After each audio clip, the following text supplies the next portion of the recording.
তোমরা আগের ভিডিওতেই দেখেছো যে আমরা সবাই মিলে খুব মজা করেছি, খুব নাচানাচি করেছি। দেন তারপরে নাচা গানার পরে আমরা এখানে খেতে বসে পড়েছিলাম।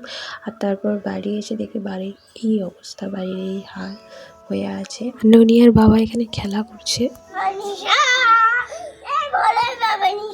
ওরে সুইটি খেলে বুঝতে পারে,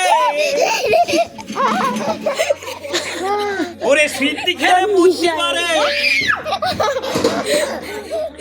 গাঁজায় বিড়িতে পারে রক্ত,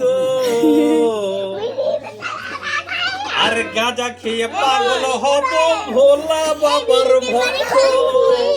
গাঁজা খেয়ে তো তারপরে খেলতে খেলতে ঝগড়া গেছে আর বলছে তোমার সাথে আর খেলবো না, তুমি পালিয়ে যাও এখান থেকে। সারাদিন খাটাখাটনি আর রাতে নাচের পর আমি আমার বোন যে খুব ক্লান্ত হয়ে পড়েছিলাম, তাই ওই বিয়ের আসনেই শুয়ে পড়েছিলাম। তো আজকের ভিডিওটা দেখা হচ্ছে নেক্সট পার্টে। বাই।